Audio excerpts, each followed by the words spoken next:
Ég er 57 ára Já. og ég hef hafið tiltekt innra sem ytra. Vá, það er löngu tímabært, Dóra. Já. Þú ert alveg í rusli, bara alveg eins og ég. Já. Í þessu podcasti ætlum við samt að byrja bara á bókaskápunum. Já, því að bókaskáparnir segja mikið um hann, ekki satt? Jú. Bókaskápurinn er spegill sálarinnar. Ok.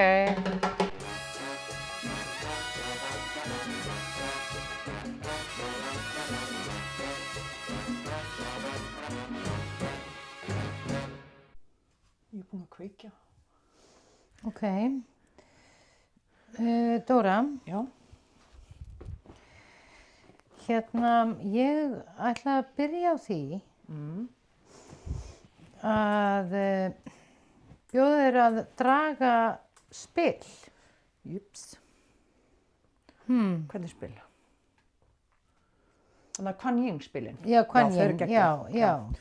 Og þú ætlar að þýða, því það er alltaf skemmtilegra að þú veist að þátturinn sé á íslensku. eða Já, ekki? sko, Kuan Yin er úr búddismannum Já. og þýðir vist sú sem er fædd í lótusblóminu. Já. Og hún er sko gyðja samkenndarinnar og sýnir sig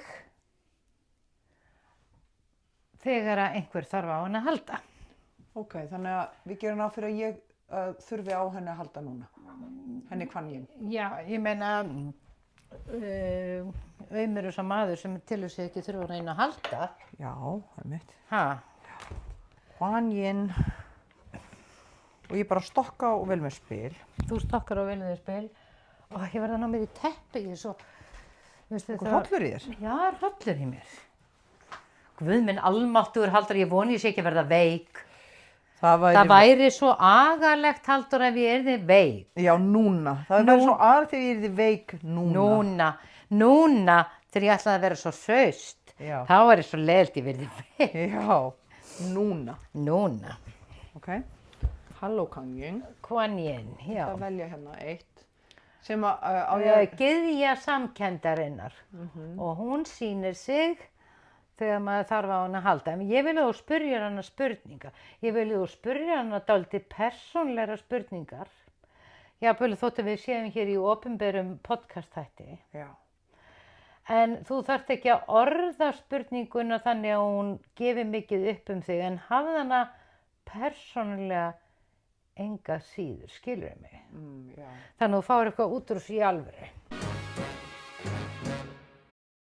Hvað á maður að gefa þeim sem á allt? Maður á að gefa þeim gjafakort frá Icelandair.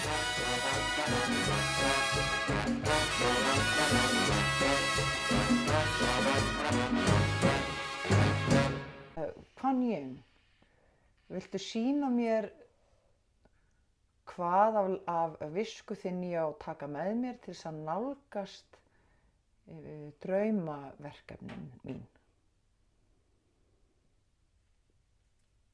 Ég er ekki að segja fólki hver verkefnin eru. Nei, ég skil En þig. ég á draumaverkefni. Þú átt draumaverkefni og þeir langar að fá leiðbeiningu um það hvernig þú átt að finna leiðina þangað. Já. Og þá Ok. kom The Princess of Red Poppies. Já, prinsessa rauða valmúans og númer hvað er þetta? Númer 11. Númer 11. Já. En ég er búin að fatta eitt, að ef maður á bara marga litla reikninga, þá getur maður átt marga litla drauma, þú veist. Já. Já, þú veist, ferðalagasjóðurinn. Einmitt, sumarbústaðasjóðurinn, vatnasjóðurinn. Nýi sófasjóðurinn, skilur. Til dæmis, já, og frábær kaffivélsjóðurinn. Nákvæmlega. Og þetta kendi Íslandsbanki mér. Vá. Ég færi þér gjöfina sem er stærri sýn.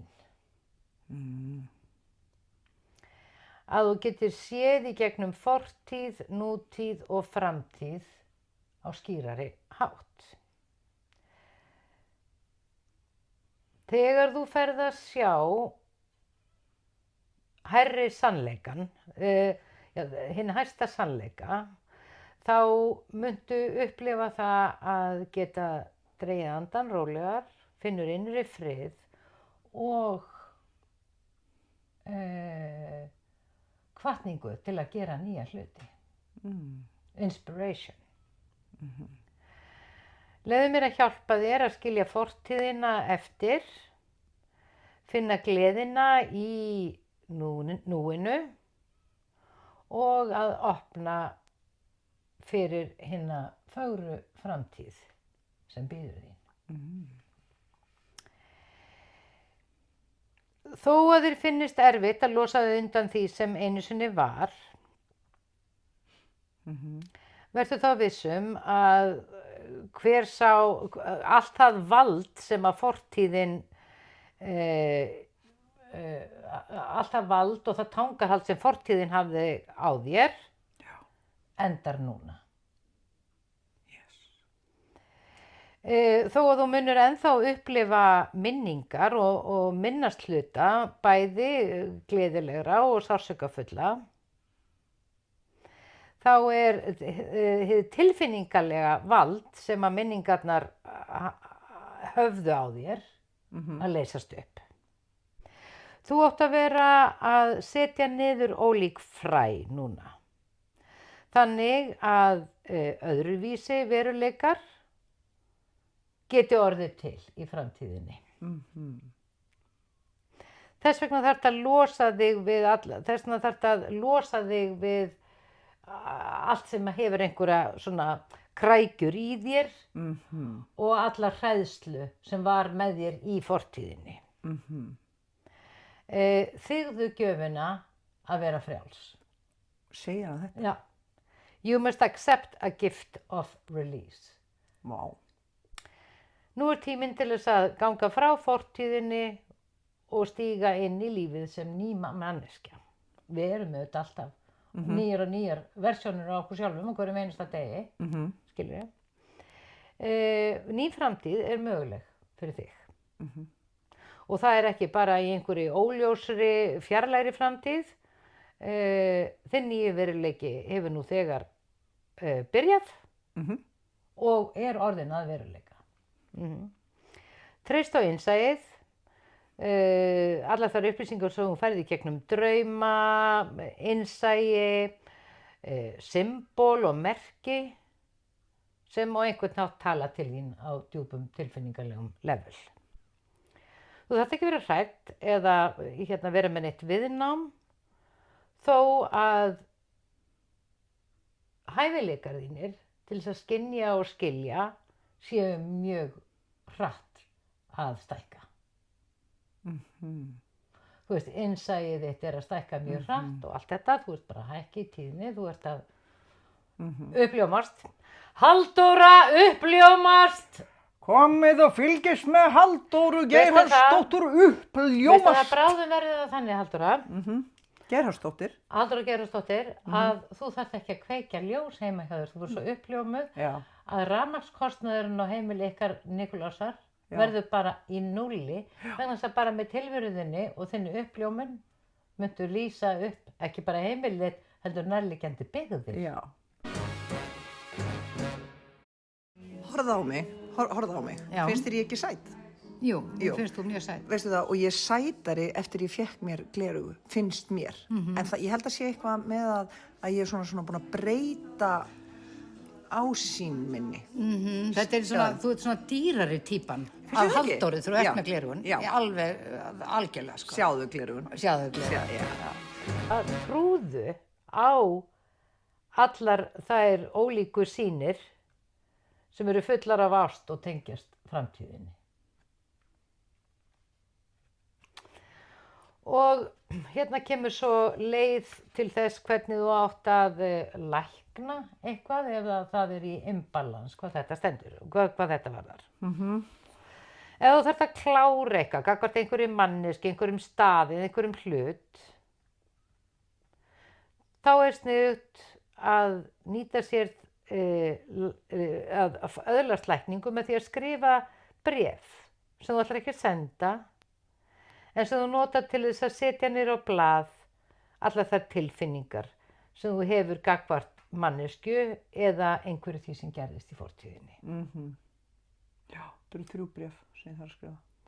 Notuðu bréfin til þess að heiðarlega og í öryggi segja allt og draga ekkert undan. Þetta þarf ekki að vera fallegt bréf eða velskrifað bréf. Þetta má vera reiðibréf eða bréf sem eru uppfullt af ólíkum tilfinningum.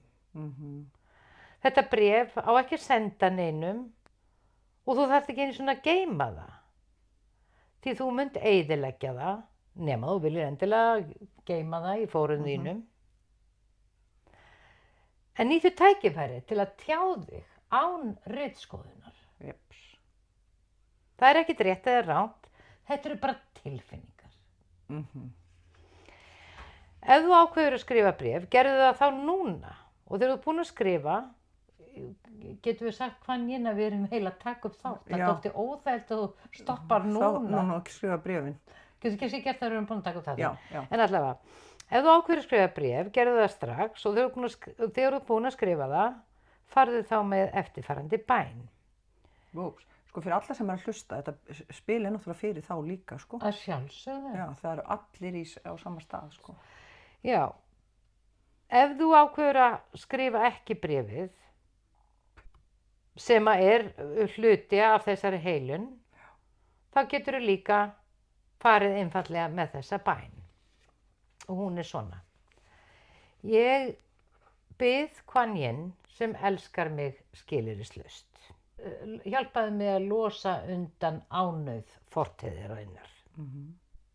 Þannig að gömul sár og gamlar reynslur sem gagnast mér ekki lengur ég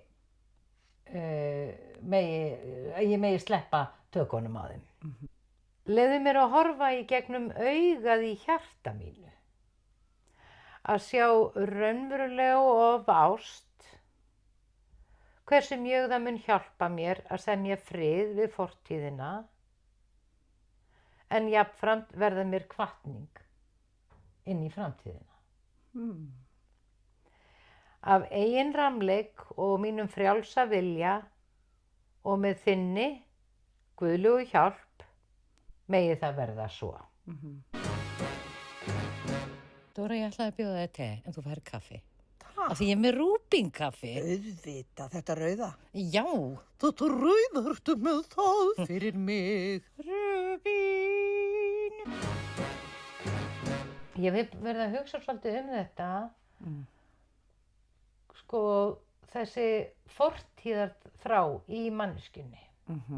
Og svona móraliseringar. Og móraliseringar, en ég er fyrst og fremst að hugsa það. Hvernig við höldum í fortíðina, skráum söguna og svo framvegis. Þetta er eins og svona alveg ótrúlega ófullburða leið mannkynsins til þess að reyna að verða ódurlegur. Munið eftir okkur, munið eftir mér, svona gerum við þetta. Skilurðu, þegar við erum að skrásetja okkar eigin sögu og líka þegar við erum að fara tilbaka að lesa það sem skrásett var sem okkar saga. Sem eru þetta alltaf bara toppurinn á píramídanum. Þú veist, sköpunarsagan, mannkynssagan, það sem við kunnum, þetta eru bara auðvitað tilviljanir, hvað var skráð? Já, tilviljanir og þetta eru bara highlights valin af þeim sem skrifuðu söguna. Skilur þau? Ég var nú bara að skrifa CV í gærdag. Já. Bara það til dæmis. Það segir ekkert mig þetta CV. Nei, það segir það við leikið, þú veist, 100 hlutverk. Já, svo er ég eitthvað að reyna að sitja inn bara, hefur líka gert þetta og líka gert þetta, bara þannig að sé ekki bara titlar á hlutverkum. En ég meina þarna, þetta er bara einn litur í þínum persónuleika. Það eru þau störf sem þú hefur unnið dagana. En þetta segir ekkert manneskjuna sjálfa. Einmitt, og mér finnst þess að ég þurfa að skrá þetta ef skekkinni að einhver þyrfti einhver tíman á því að halda. Já, að muna í hvaða leikrit þú hefur leikið. Já, eða bara like anybody cares. Já, en það er samt svona, þú ert að sækja um störf og þú ert að sækja um allskyns, þá þarf að senda svona, og maður getur ekkert gert ráð fyrir að fólk bara vita að maður sé frábær eða að maður sé hæfur í starfið, þá þarf maður að sýna fram á að maður hafi einhverja reynslu sem að passar inn í eitthvað. Einmitt. En hvaða hald í slíkum upplýsingum? Lauk námi frá Háskóla Íslands í sálfræði. Hvað segir þetta okkur manneskju? Ekkert. Nema, jú, hún er búin að lesa þessar bækur. Hún hefur lokið prófi í sálfræði. Við vitum ekkert hvort hún eða hann góður sálfræðingur, hvort hún býr yfir lífsreynslu sem hún getur miðlað til annarra, eða hvort hún getur nýtt sér nám sitt, eða þá þekkingunum sem viðaða sér til þess að hjálpa öðru fólki. En þetta spil mjög merkilegt fyrir þær sakir, af því að við erum mörg svona fangar fortíðarinnar. Höldum jafnvel að uppruni okkar, uppeldi, heimilisaðstæður, það sem við höfum lent í, það sem á dag okkur hafi drifið, séum við sjálf. Og þess vegna annarkvort sé það okkur til framdráttar eða það sé hamlandi okkur. En hvorugt raunverulega satt. Já, einmitt. Þetta held ég, þó þetta hafa vissulega áhrif, þá eru þetta ekki við. Til dæmis barn sem elst upp við erfiðar aðstæður, það á, ef það ekki kláfbundið af því að því hafi verið innrætt að allt sé svo hræðilegt, ömurlegt og erfitt í þeirra lífi, þá á það alla möguleika á að gera hvað sem ef það skilgreinir sig ekki út frá þeim kringustæðum sem það alið upp í. En hvernig komumst við þangað? Við erum svo mörg föst í því. Ég hef ekki gert þetta og þetta, þessna get ég aldrei orðið þetta og þetta og svo framvegis, veist hvað ég við? Það er nefnilega merkilegt, það er þetta með að þora að sleppa hendinni af sögunni sem er í þér, sko. Þú veist, hver ertu ef að þú ert ekki sagan þín? Hver ertu? Já, ég að segja það. Það er það sem maður hangir í, bara hver ég ef ég ekki sagan þín? Veistu, ég skal segja þér það, Dóra mín. Þú ert, og all líf, þú ert endalausu möguleikar. Þú ert mynd af sköpunarverkinu sjálf. Þannig á hverjum degi getur þú ákveðið að, trúi ég, að vera bara sú manneskja sem þið dettur í huga að vera. Finnst þér þú lifa þetta? Stundum finnst mér ég geta lifað þetta og stundum ekki. Stundum kemur inn efinn og sjálfsniðurrifið og sjálfshatrið og það byggist alltaf á einhverju sem tilheyrir fortíðinni. Og þess vegna held ég að maður eigi að, sko, eins og þetta spil sagði, fortíðin með þér, hún hverfur, hún fer ekki neitt, hún með þér, en hún má aldrei stýra þér eða verða til þess að þú missir trúna á það að þú getur endurskapað þig í hverju augnabliki og á hverjum degi. Ég held að það sé það sem maður á að reyna að stefna að. Skilurðu? Og þetta þýðir ekki þetta er ekki sama eins og að afneita fortíðina eða láta eins og hlutirnir hafi ekki gerst, en sko í stað þess að líta á það sem erfitt í fortíðinni, eingöngu sem mótlæti, það má líka líta á það sem einhvers konar gjafir. Ég lifði þetta og hitt og þetta af og það er styrkur. Það er styrkur minn. Það getur verið styrkur minn, en það geta líka verið eins og lóð utan ökklan á mér ef ég vel það. Ég held þetta sé val. Ég er bara að hugsa hversu mikið ég næ að lifa þetta, eða þú veist hvort að ég er að gera þetta, eða hvort þetta er mér algjörlega... Ég held að enginn geti þetta fyllilega, en ég held að þetta sé samt, sko. Ég held að það sé bara svo hollt fyrir okkur að hugsa það að við eigum ekki að láta fortíðina draga úr okkur tennurnar. heldur líta á allt það sem erfitt, sko, ekki bara sem, sko, einhvað eða einhver eða þú veist, það hafi verið tekið út af bankabókinni að hins vegar með því að hafa lifað ýmsa erfiðleika þá hefur eignast mikið fyrir vikið. Það sé líka asset. Já, einmitt. Það sem erfitt Þú veist, ekki bara öll svo góða reynslu, allt sem orðið til góða, orðið til framdráttar, að það sé inneign, heldur líka allt sem orðið erfitt og þú hefur yfirstigið og líka það sem hefur brotið þig og beygt og beyglað, það líka inneign. Já, einmitt, ég skil. Skilurðu? Já, ég skil. Steinar, þú varst að segja daginn að L'Oreal kremið sem þú notar, að það gerði þig svo afslappaða. En þú sagði mér líka að þú væri búin að nota það í 20 ár. Finnst þér ekki afslöpuð? Ég get ekki sagt að þú sétt búin að vera afslöpuð allir þessi 20 ár. Ég er svo afslöpuð af því að kremin eru bara eins og personal trainer. Heldur manni stinnum og í formi og í lagi, þannig maður er alveg slakur. Já, þú meinar að maður þurfa að nota því svolítið tíma til þess að ná þessum árangur sem þú hefur náð. Algjörlega. Beauty-klúbburinn. Heyrðu, en ég kom með bók sem ég veit afskaplega lítið Já. Hún heitir Sálkönnun og sállækningar eftir Sigurjón Björnsson. Já. Og Sigurjón Björnsson var sálfræðingur og hann var prófessor við Háskóla Íslands og skrifaði heilmikið sállækningar og þessi bók. Þetta fræðirit Freud og helstu fylgismenn hans. Og ég var búin að finna þarna smá bút sem ég ætla að opna og lesa og athuga hvort að við getum orðið svona inspired til að ræða út frá. Sálarlífsorka og eðlishvatir. Hvað vitum við í rauninu sálarlíf mannsins?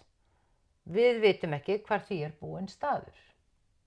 Við vitum ekki úr hvaða efni það gert. Það verður ekki séð og því síður höndum farið. Við þekkjum ekki heldur samband þess við líkamanns, aðeins eitt þykjumst við vita með fullri vissu, í sálarlífinu býr orka. Í hugsun mannsins býr orka og tilfinningar hans gera vart við sig sem spenna, þensla, vanlíðan eða vellíðan. Orka ennfremur undirrót viljans. Þetta hafa menn lengi vitað, enda hefur oftsinnis verið talað sálarlífið sem anda og kraft og því líkt við storminn eða eldinn, lífsneistan. Hver nú þessi orka og hvaðan hún runnin? Ok, hvar upplifir þú, Dóra, að sálin sé? Ég var alltaf upp að hún væri í hjartanu. En og svo fór ég á Rama Kumaris og þá sögðu að hún var í enninu. Þannig ég að leika mér að því að reyna að skynja hana í enninu sem vitund, að sálin sé vitund, en í hjartanu sé meiri, eða í líkamannu sé meiri tilfinningar og viðvera. Eitt sé viðvera, hitt sé vitund. Being eða... Já, eitthvað svona, ég er eitthvað svona. Ég held að líkaminn sé inn í sálinni. Já, þú ert með þessa mynd. Ég er með það að sálin sé formlaus orka utan líkamann. Þegar ég fer í þriðja auga, þegar ég fer þar inn í hugleiðsluna, þá er ég bara endalaust ljós og þá er ég bara orðin. Þá er sálin, þá upplifir hana sem bara, það engar útlínur þarna. Það er bara miklu stærra en ég. Það er bara ljós. Ég get talað við hana og hún getur hreyfst. En ég í rauninni tengja hana ekki við líkamann yfir höfuð. Nei, og sko þess vegna eru skilningarvitin dálítið takmörkuð. Af því að sálin virðist hafa miklu stærra skilningssvið sem heldur henni bundið bara við augu, eyru, bragð og lykt og heyrn. Af því að þú veist til dæmis ef maður liggur í svarta myrkri og heyrir eitthvað óvænt hljóð þá bregst líkaminn við, en það fer af stað skynjun sem einhvern veginn ekki inn í líkamannum, maður byrjar að hlusta einhvern veginn með bakinu, með hnakkanum, með einhvern veginn, Hægra heilahvelið. já, Já. og þá, þá einhvern veginn aktíverast, þessi svona miklu svona víðari skynjun í okkur. Þannig já, ég held að sálin í okkur, sem ég trú að sé eilíf, hún sé utan líkamann, þannig skil ég þetta. Má ég lesa aðeins áfram? Já. Já. Ég held ég hafi verið hjá honum Sigurjóni Björnssyni í 6 ár í tímum, frá því ég var 25 ára Já, og þangað til að ég var 30. og var það gagnlegt? Já, allavega ég lá á bekk hjá honum einu sinni í viku og talaði sjálf á mig. Það var mjög gagnlegt. Því þá hætti ég að þurfa að segja ykkur allt sem að var að böglast í mér. Ok. Til glöggvunar og hagkvæmt að gera samanburð á manni og dýri. Líf mannsins stjórnast af sálarlífans en líf dýrsins af eðliskvötum þess. Ég er nú ekki viss að ég sé sammála þessu. Ég held að eðliskvatirnar séu líka mjög ríkar í manneskjunni en allavega. Eðliskvatirnar eru aðalega orkumagn. Virðast því mega ætla að hinn svonefnda sálræna orka sé upprunalega sprottin frá eðliskvötunum. Okay. Mjög margt bendir til að í þessum efnum sé höfuðmunur manns og dýrs sá að eðliskvatir dýrsins fá milliliðalausa útrás. Útrásarhæfnin er ásköpuð, aðferðirnar ósjálfráðar og ómeðvitar. Hvatir mannsins fá hins vegar oftast nær óbeina útrás. Það er á milli eðliskvatar og útrásar er milliliður, hugsun, vilji, tilfinning sem stjórnar þeim. Já, ok. Við erum með svona stoppara inn í okkur sem eru hugsun, vilji og tilfinning. Í staðinn fyrir að ég bara, þegar ég er reið við þig, þá ræðst ég ekki bara og být þig á háls. Nei. Skilur, heldur staldra ég við. Já. Og ég finn það er að gerast innan með mér og ég hugsa ýmsa hluti sem að fær mig þá til þess að ráðast ekki á þig og býta þig á barka. Já, og losa þig við mig. Já, losa þig við vandamálið. Heldur hugsanlega að fara eitthvað að skammast í þér eða eitthvað, skilur þau? Hæfileiki mannsins og möguleikin til útrásar eðliskvatana er ekki nema litlu leyti áskapaður, heldur öðlast einstaklingurinn hann smá saman á uppvaxtarárunum. En öll ástæða er til að ætla að frumorka bæði manna og dýra sé fólkin í eðliskvötunum. Ok, hann er alveg sammála. Þetta er allt úr eðliskvötunum. En hvar eiga eðliskvatirnar upptök sín? Þetta hefur verið töluvert ritað en engin endanlega vissa fengist enn. Ef við höldum okkur við það sjónarmið má spyrja hvenær breytist þessi líffræðilega orka í sálræna orku? Talið er að það gerist þegar þróun lífverunnar er svo langt komin að eðliskvatirnar geti ekki lengur fengið sjálfkrafa útrás. Ok, hvernig skilur við þetta? Að við séum orðið svo mikið borgarsamfélag og við séum komið svo langt frá náttúrunni að það er ekkit rými fyrir að tengjast náttúrunni eða vera í sjálfkrafa útrás. Já. Við þá spennu og orkuhleðslu sem af því skapast þarf að segja að geta ekki bara fyllt eðliskvötum sínum. Sitja við skrifborð bara alla daga og bara nota bara fingurna á hausinn. Kemst einstaklingurinn til vitundar eðliskvatir sínar og hugsunin verður til. Já, þegar við erum ekki bara nakin hlaupandum í náttúrunni að reyna að finna skjól, finna mat, tímgast og allt það. Já, ætlar að segja ríða hvort öðru og búa til börn. Ég ætlaði að segja það, en þú sagði tímgast, það er fallegt. Veistu það ekki? Já. Hversu oft? Nei, ok. Já. Sennilegt er að höfuðorsökin til þessa sé að eðliskvatirnar dofni hjá tegundinni og búi ekki lengur yfir þeim krafti sem þarf til sjálfkrafa útrásar. Sumir hallast að minnstakosti að þeirri skoðun og má í því sambandi nefna að ýmsir enskumælandi höfundar gera greinamun á instinkt dýrsins og instinctual dræfi mannsins. Þeir telja munin það mikinn að ekki sé rétt að nota sama hugtakið þessi fyrirbæri hjá manni og dýri. Þennan mismun er rétt að hafa í huga, enda þótt hér verði einungis notað orðið eðliskvöt fyrir hagræðissækir, enda er það orðið svo rótfast í íslensku máli að óeðlilegt væri að breyta þar Hvenær, Dóra, hefur þú í þínu lífi fundið fyrir eðliskvötunum, þannig að bara, og þú þurft að akta á þær strax? Ég man bara til dæmis eftir því að hafa mist sjónar á einu barna minna á mjög fjölförnum stað og verða alveg bara svona eins og villidýramóðir að finna ungan minn, skilurðu. Og þá datt, sko, þá flysjaðist af mér allt sem ég held að vera sko, einhver svona hluta mínum persónuleika, skilurðu. Ég var bara logandi hrædd og bara aggressíft fór í það að finna barnið. Það koma 2 myndir upp í hugan, annars er ég var stödd upp við Elliðavatn og ég sá mink fara inn í varp og þá kviknaði í mér sko, eins og það hefði eldhnöttur sprungið inn í mér og ég reif upp spýtu og hljóp á eftir minknum og ætlaði að drepa hann. Og ég hafði aldrei fundið þessa tilfinningu að ætla að drepa spendýr áður. Þú veist, ætla bara að rota hann og ég ætla að drepa hann. Ég náði hann náttúrulega ekki. Og hitt það var líka eðliskvöt, ég var óperustúlka í Berlín, 18 ára og það festist í hálsinum á barninu matur. Og ég þreif barnið upp á fótunum, hann var að vera 2 ára og sló í hann og náði matnum. Og þetta var eitthvað sem það var engin hugsun.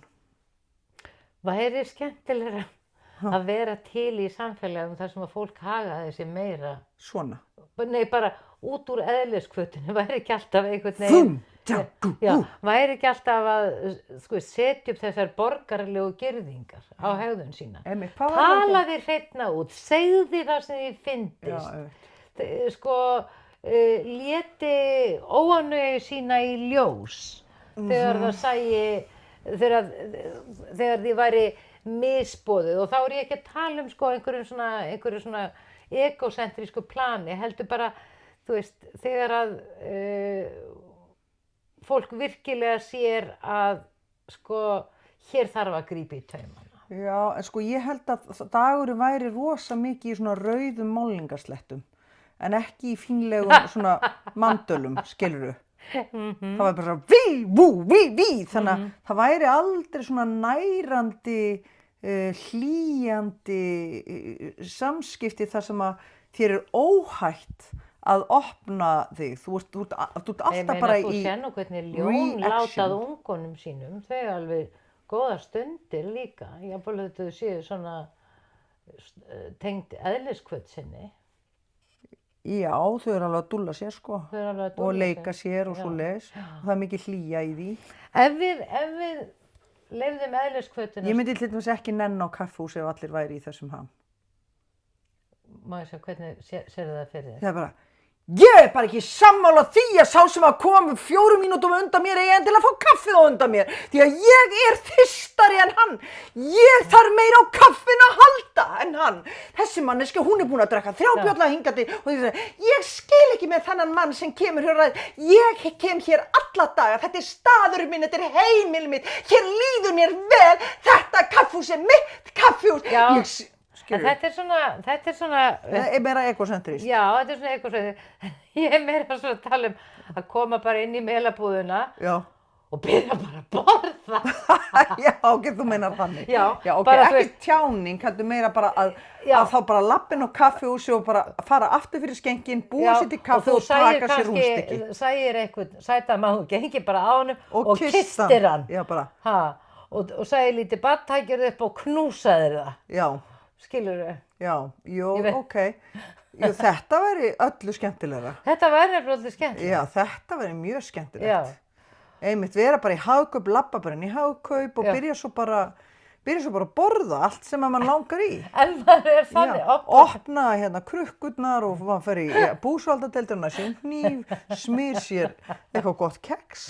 Einmitt lappin í IKEA og verða sifjar og leggjast bara upp í rúm. Já. Undir eitt af þessum huggesænguverum og bara Nákvæmlega. leggjast niður Já. og sofna. Já, koma með tölvuna sína og læra í stofunni í IKEA, þú veist það er einhver falleg stofa í IKEA, þú sest bara niður og raðar fallega púðum í kringu þig og sofnar jafnvel í sofanum líka. Já, einmitt. Einmitt. En mér er svo merkilegt að þú hefur farið svona, byrjað að ganga svona ung til sálfræðings. Já, mér leið svo illa.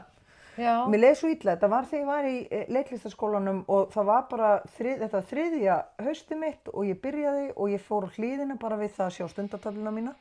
Af því að við vorum í skólanum frá 8:30 eða frá 9 til klukkan kannski 5 eða 7 og ég náði bara að keyra Steini á leikskólan og svo þurfti ég yfirleitt að biðja einhvern að sækja hana fyrir mig. Og þetta var alltaf sama sjokki á hverju hausti að ég væri svona mikið fjarverandi. Já. Og þriðja hausti sem þetta gerist, þá fór ég bara á hliðina og hérna alveg og pabbi vildi kaupa fyrir mig utanlandsferð jólin bara þannig ég kemist í sól af því að hann hélt ég væri með svona bara skammdegisþunglyndi eða eitthvað svoleiðis. D-vitaminskort. Já, en ég vildi Ég það ætla að ekki. minna alla að taka D-vitaminin sitt. Já. Það bara skiptir sköpum. Já. En ég vildi ekki þiggja það, og þetta er í október sem ég byrja í þessum tímum, ég vildi ekki þiggja það af því að ég gæti ekki hugsað mér að fara ein, mér fannst engin lausn í því að ég og Steini færum 2 einar í 2 eða 3 vikur yfir jólin til útlanda, af því að ég sá fram á bara ég sem fullorðin manneskja yrði einmana. Þú veist að vera ein með henni í 3 vikur, sko. Ég vildi vera í samfélagi með sko fólki sem ég get, af því að þegar maður er einstæð móðir, það sem gerist inn á heimilinu hjá manni er að maður er bara að tala um barnahluti. Skilurðu? Ég veit það. Viltu svona, ef að hér langaði í þetta, þú veist, maður er svona, það vantar þessa stimulasjón, andlegu stimulasjón, sko. Já, og líka það að bara að sé önnur manneskja sem að hugsa þína velferð. Já, Skilurðu? þannig ég gæti ekki hugsað mér að fara 3 vikur ein með henni, þú veist, það væri ekki fullorðin manneskja með, en ein vinkona mín var byrjuð að ganga til hans, Sigurjóns, og hafði gott af honum að segja og ég ákvað að fara til hans því ég fann að þessi þyngsl í mér og þegar ég var að kvarta undan hlutum sem voru svona eins og ég var föst í hjólfari að vinkonu mínar, þú og mögurnar, þú veist, ég hugsa þið voru svona þær sem ég var að umgangast að ég fann að það bara svona dofnaði í augunum á ykkur þegar ég byrjaði að tala um þetta því þið áttuð engin verkfæri fyrir mig, engin átti neitt til þess að hjálpa mér að leiða mig upp úr þessum hjólförum. Þannig að þetta var mjög gott fyrir mig að fara í þessi viðtöl þannig að það væri staður einu sinni í viku þar sem ég gæti tjáð mig. Manstu eftir einhverju sem hann sagði við þig eða ráðlagði þér sem að gagnaðist þér? Nei. Nei, en það er ekki þar með sagt að það hafi ekki verið gagnlegt. Nei, ég held að hafi verið aðalega sko, ég fekk ekki beint verkfæri hjá honum. Nei, heldur meira kannski bara útrás. Já, og hann dæmdi mig ekki. Og það var, þú veist, já, svona útrás fyrir tjáningu. Jú, svo koma með eitthvað svona öðru hvoru eitthvað. Þarna komstu nú með lykilpunkt. Já. Þetta er nú kannski það sem er mikilvægast í samskiptum, að fólk geti tjáð sig á þess að mæta dómhörku. Já, einmitt. Ha? Já. Og það er kannski það sem er alltaf lítið að í okkar samfélagi. Fólk getur ekki tjáð sig á þess að eiga á hættu að vera dæmt fyrir bókstaflega allt sem það segir. Já. Svo fór ég með draumana mína líka til hans. Já. Hann skoðaði draumana mína svolítið með mér. Já, hann náttúrulega greinilega stúderað mikið Freud. Já. Og svo hringdi ég í hann þegar ég var hætt hjá hann, þá hringdi ég stundum í hann ef ég var að búa til einhvern karakter. Já. Og þá fekk ég svona, þú veist, þá gæti ég spurt hann út í eitthvað. Já, einmitt. Nákvæmlega. Ég hef oft lesið ýmislegt í sálfræði þegar ég hef verið að undirbúa leikhlutverk líka.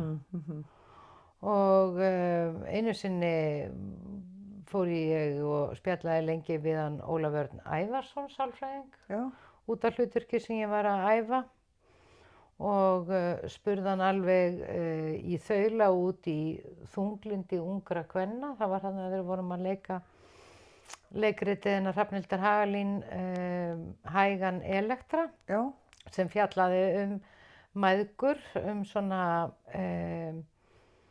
móður sem var einverulega búin að með yfirgangi sínum og sjálfselsku búin að ræna dóttur sína möguleikanum á því að geta orðið sjálfstæð persóna. Já. Skilurðu? Já. Og ég fékk, vegna þess að ég var að undirbúa þetta hlutverk, þá fékk ég að fara og vera tíma sem gestur inn á heimili þar sem að voru konur sem að glímdu við mjög alvarlegt þunglyndi og spjalla við þær og varð margs vísari einmitt þetta hvað það er mikilvægt að einstaklingurinn fá að þroskast sjálfur í gegnum sig en ekki í gegnum aðra eða ekki undir stjórn annarra. Og þetta er auðvitað, þú veist, bara auðvitað alltaf flókið.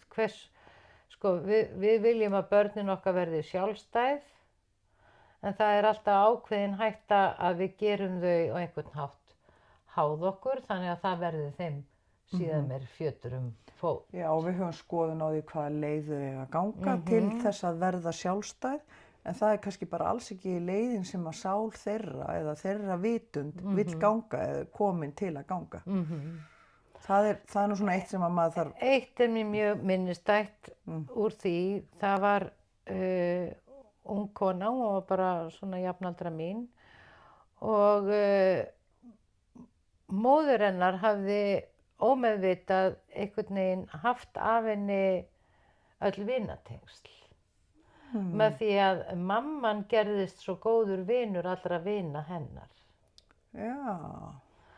Þannig á endanum voru vinirnir farnir að koma í heimsókn til þess að vera með mömmunni en ekki með henni. Já. Þannig að móðirin gerði sig að aðalatriði í samskiptum krakkana. Já. Áhugavert. Þannig að einmannaleiki móðurinnar fékk útrás þarna í því að vera svona skemmtilega fullorðna konan í unglingahópnum. Já, einmitt. Og stelpan verður þá svona eins og bara utan á... Stelpan verður út undan,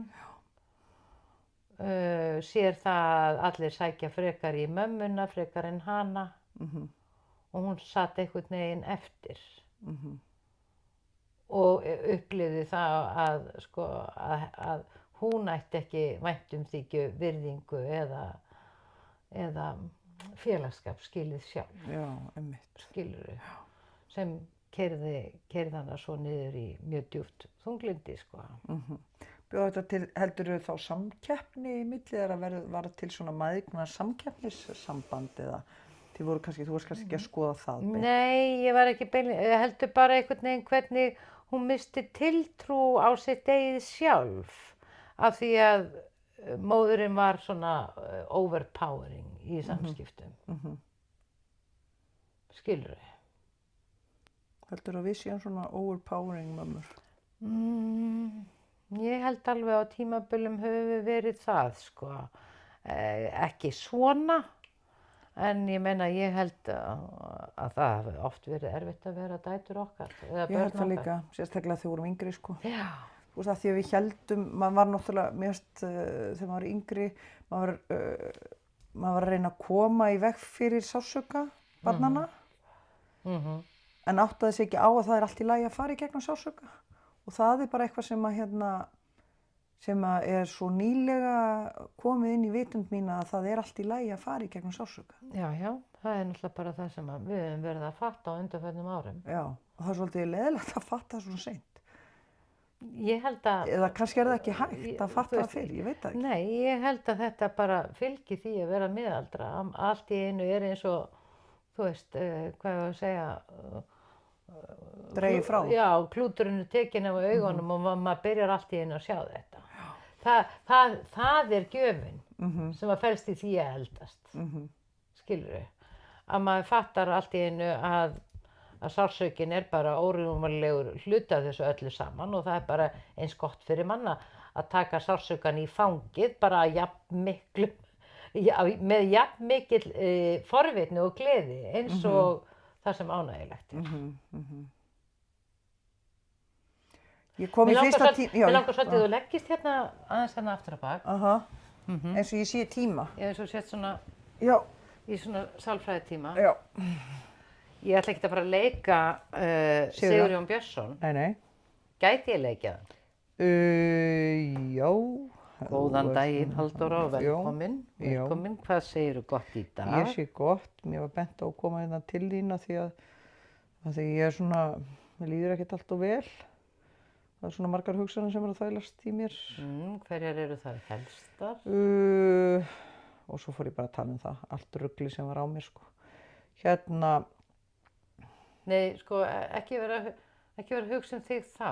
Nei, ok, núna, ef ég væri komin til svona. Sæll Sigurjón.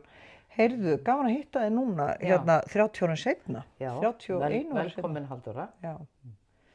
Ég hef nú lært maður síðan, en segðu mér frá Freud.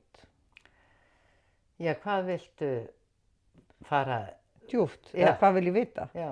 Ég vil bara vita af hverju heillaðist þú svona að honum og hans leið til að skoða, af því að það voru Freud og hérna og... Nú, Freud var náttúrulega bara, þetta voru aðalmennirnir sem að gáfu sér tíma til að kanna þetta. Og reyna að búa til svona kerfi utan Ég meina, það er alltaf bara eðlilegt að allir sálfræðingar hafa kynnt sér Freud. Ert þú freudist þig sjálf? Nei, ég þekki hann ekki það vel, sko. Ég hef aldrei lesið neitt um Freud eða ég hef engan áhuga á Freud. Þannig lagði mér bara alltaf sagt að allir þekki Freud. Já. Og það er eitthvað með, sko, hérna, Ödipusarkomplexa og hérna... Kynhvötuna, já. Og ég veit samt ekkert um þetta því ég hef aldrei haft áhuga á þessu. Ég hef miklu meiri áhuga á... En sko,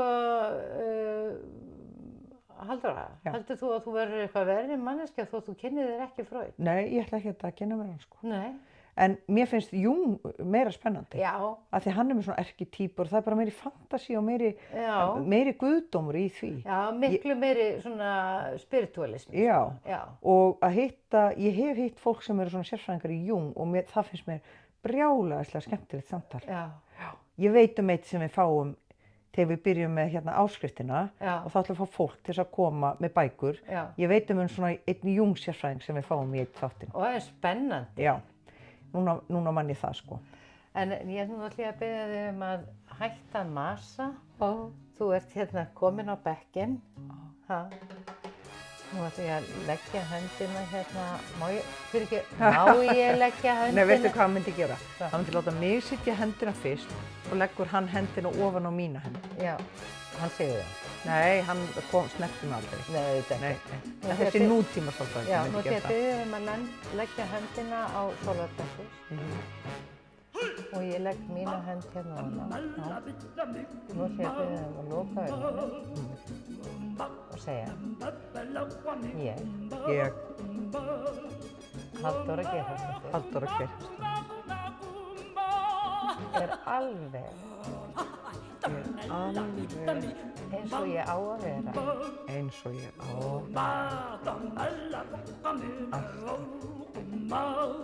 á öllum tímum allstað.